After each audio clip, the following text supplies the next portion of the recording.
press the bell icon on the YouTube app and never miss an... सभी को जय हिंद दोस्तों, आप सभी का हार्दिक स्वागत है जय हिंद रिएक्शंस पे।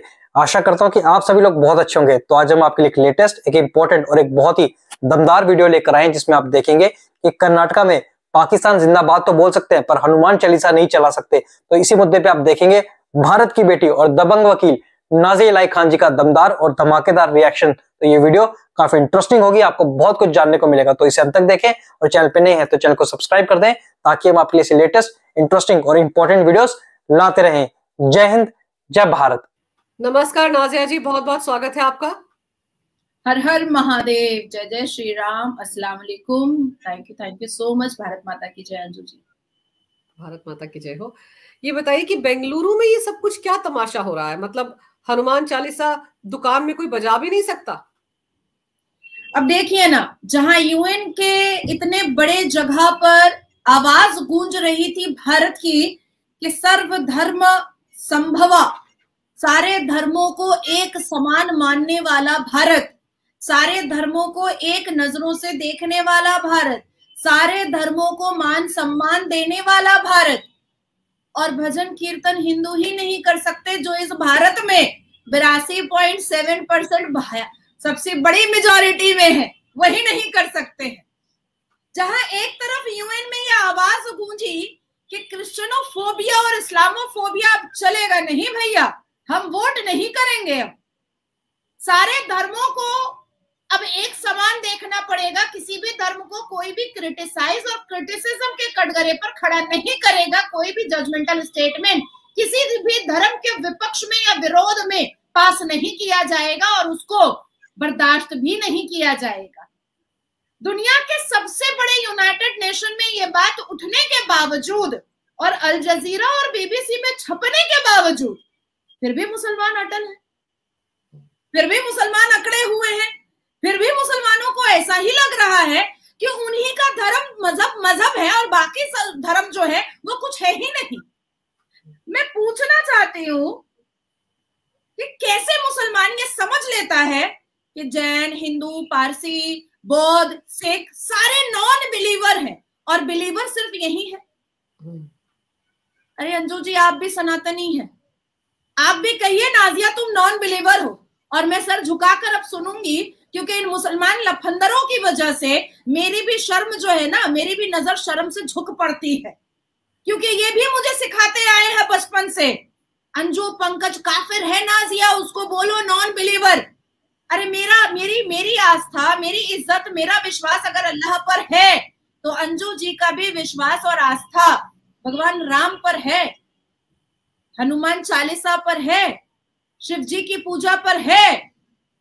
तो मैं कैसे बोल सकती हूँ कि वो नॉन बिलीवर है? बिलीव तो आपको आपके भगवान पर है, मेरे को मेरे अल्लाह पर है, तो आप नॉन बिलीवर कैसे हो? अब याद आ जाता है कि अगर भारत का मुसलमान आज भी ये बैठ करके कहता है टीवी चैनलों पर, हम तो संविधान मानते हैं, हम तो संविधान मानते हैं, लेकिन दूसरे ही पल कह देता है हम यूसीसी नहीं मानते, हम सीएए नहीं मानते, हम एनआरसी नहीं मानते हैं, हम संविधान होते हुए भी हम all India Muslim personal law board को ही मानेंगे, हम संविधान होते हुए ही जिन्ना के बनाए हुए 1937 के शरिया लॉ को ही मानेंगे। तो गिरगिट जो है ना, वो भी शर्मा जाता है मुसलमानों को देखकर। गिरगिट भी सोचता है भैया ये तो मेरे से भी ज्यादा तेज तर्रार है ये मुसलमान। बेचारा नागरिक पीठ का एक मामूली स्टेशनरी के दुकान का एक व्यक्ति जो धार्मिक है, जो हर शाम को अपने दुकान में, छोटे से दुकान में अपने धार्मिक भजन को बजाता है और उस पर आस्था रखता है कि भजन कीर्तन करेंगे तो भगवान जो लक्ष्मी देवी हैं वो प्रसन्न होंगी और मेरे दुकान तक आएंगी। जिस तरह से हम मुसलमान अपनी दुकान को शुरू करने से पहले कुरान खानी करवाते हैं, मिलाद करवाते हैं, हम यहाँ पर कुरान की तिलावत करवाते हैं कि भाई हमारे कारोबार में तरक्की हो, हमारे कारोबार तरक्की याफ्ता बने, उसी तरीके से बेचारा नागरिक पीठ का एक बंदा, एक मामूली सा दुकानदार यही आस्था अपने भगवान पर रख करके अपनी दुकान की तरक्की के लिए और अपनी आस्थाओं और सिविलाइजेशन को आगे बढ़ाते हुए अपनी दुकान में वो भजन कीर्तन कर रहा था। अब बात है कि मुसलमान आए उनके पास और कहे चल बंद कर, अजान हो रही है। भैया भैया अजान हो रही है तो भजन कीर्तन बंद हो जाएगा। और झुंड में आते, और झुंड, देखिए कुत्ता हमेशा झुंड में रहता है, सुअर हमेशा झुंड में रहता है। ये दो लोग हमेशा झुंड में रहते हैं क्योंकि अकेले शेर दहाड़ता है। ये चीज तो माननी पड़ेगी। आए और आकर के बेचारे उस गरीब आदमी को कहे, क्योंकि गरीब गरीब को बहुत जल्दी ये लोग टारगेट बनाता है, जैसे लारा भाषमी की गला रेत। तो गरीब बेचारा उसके पास गया और जाकर के उसको मुक्का मुक्का मार करके उसको छुरी और चाकू का धमकी भी दे डाला, और उसके बाद फिर उसका सर तन से जुदा करने का नारा भी बुलंद कर डाला और कहा रमजान है, अजान हो रही है, कीर्तन बंद कर दो। तो मैं पूछना चाहती हूँ भारत के तमाम सनातनियों से कि जब भजन अजान के वक्त में और रमजान के वक्त में जब भजन कीर्तन बंद हो सकता है, तो राम नवमी के जब तक 9 दिन में जब तक शोभा यात्रा और राम नवमी की प्रक्रिया और पूजा आराधना खत्म ना हो जाए, तो भारत की किसी भी मस्जिद में अजान भी नहीं होना चाहिए। हाँ, नवरात्र के 9 दिन, नवरात्र के 9 दिन तो बहुत बहुत अफजल होते हैं, बहुत पाक और पवित्र होते हैं। तो उस पाक और पवित्र नवरात्रि में अजान भी नहीं होनी चाहिए पूरे भारत में, लाउड स्पीकर पर तो नहीं होनी चाहिए। क्योंकि रमजान अगर मेरे लिए, नाजिया इलाही खान के लिए बहुत अफजल महीना है, बहुत मुबारक महीना है, तो नवरात्रि जो है वो भारत के 82.7% मेजोरिटी हिंदुओं के लिए बहुत पवित्र महीना, बहुत पवित्र दिन है। तो उस 9 दिन में अजान भी नहीं होनी चाहिए, खुतबा भी नहीं होना चाहिए जुमा का, और पूरे झुंड में रोड ब्लॉक करके नमाज भी नहीं होनी चाहिए।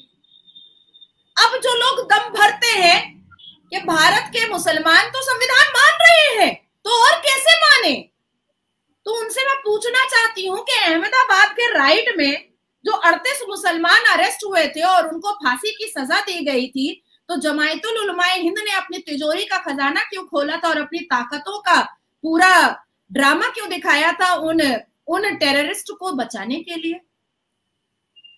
क्या बताना चाह रहे थे भैया कि तुम टेररिस्ट को बचाने के लिए अपनी तिजोरी खोल लेते हो, लेकिन मुसलमान बेटियों की शिक्षा के लिए तुम्हारी तिजोरी में बड़ा बड़ा ताला लग जाता है, तुम अली बाबा 40 चोर बन जाते हो। जो मुसलमान दम भरते हैं कि हम तो संविधान मानते हैं और उन्हीं आर्टिकल को मानते हैं जिसमें फ्रीडम ऑफ स्पीच और फ्रीडम ऑफ रिलीजन के आर्टिकल्स हैं, हम उसको तो बहुत जोर जबरदस्त मानते हैं। तो मैं उन मुसलमानों से पूछना चाहती हूँ कि कमलेश तिवारी की दर्दनाक हत्या पर जमायतुल उलमाए हिंद ने आगे बढ़ करके और छाती चौड़ी कर करके उसको बचाने की जो कोशिश की थी, उसके बारे में क्या ख्याल है? जो मुसलमान और अवेसी ये दम भरता है कि अरे भारत का मुसलमान संविधान तो मान रहा है, वो अवेसी ये क्यों कहता है डेमोक्रेसी के मंदिर में, पार्लियामेंट के अंदर छाती चौड़ी करके, शेरवानी पहन करके और अपनी दाढ़ी को हिलाते हुए कि अगर 20 मुसलमान मेंबर ऑफ पार्लियामेंट होते तो अफजल गुरु आज जिंदा होता? क्यों बोलता है? भाई जवाब चाहिए, मुझे तो जवाब चाहिए। क्या मुसलमान इस बात को बता सकते हैं कि क्या अल कुरान जो वो पढ़ रहे हैं वो सच है? सवाल बहुत बड़ा है और काफी लोगों को बुरा लगेगा। बुरा तो लगेगा भैया।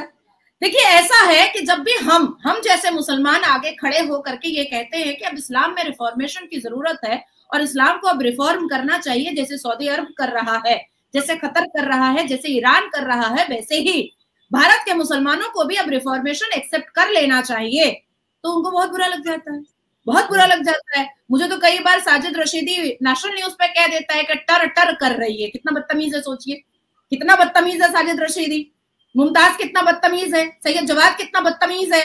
तो अब मैं पूछना चाहती हूँ, कुरान पहली बार 1939 में प्रिंट हुआ, इससे पहले चमड़े पर लिखा जाता था, पत्तों पर लिखा जाता था, कपड़ों पर लिखा जाता था, दीवारों पर लिखा जाता था, और तब सऊदी अरबिया को ऐसा लगा कि ये इस तरीके से कुरान फैल नहीं पाएगा और सबके पॉकेट में आ नहीं पाएगा और सबके घरों में पहुंच नहीं पाएगा। सारे मुसलमान घर वाले अपने अपने घर के ताक पर कुरान रख नहीं पाएंगे, तो इसको प्रिंट करना चाहिए। अब एक जमात बैठी और कही लेकिन इस्लाम में तो प्रिंट और पब्लिश जो है वो तो हराम है, तो रिफॉर्म किया गया और कहा गया कि नहीं, आज से इसको हलाल माना जाएगा। आज से ये जितने चमड़े, कपड़े और दीवारों और छतों पे लिखी हुई आयतें और सूरतें हैं, इसको हम पन्नों पर डालेंगे और कुरान के उन आयतों और सूरतों को पन्नों पर डाला गया और प्रिंट कराया गया। तो रिफॉर्मेशन हुआ ना 1939 में? बिल्कुल रिफॉर्मेशन तो हुआ। तो जब रिफॉर्मेशन हुआ और अल कुरान का हो सकता है, तो इन लफंदरों के भीतर रिफॉर्मेशन क्यों नहीं आ सकता है?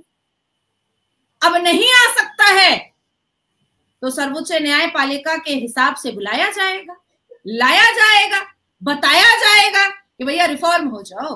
दोस्तों, आशा करता हूँ कि वीडियो को आपने अंत तक देखा होगा और अंजू पंकज जी और नाजिया लाइक खान जी का ये दमदार और बेबाक डिस्कशन आपको काफी पसंद आया होगा और आपको वीडियो में बहुत कुछ जानने को मिला होगा, जहाँ पे नाजिया खान जी ने ओवैसी के जो चमचे हैं, जो शांति दूत हैं, उनको जम के उधेड़ा। ना सिर्फ उनकी क्लास लगाई बल्कि भारत के जो बाकी मुल्ला मौलवी गैंग है, यानी जो माफिया गैंग है, उनको भी आड़े हाथों लिया। तो आशा करता हूँ वीडियो आपको काफी पसंद आई होगी।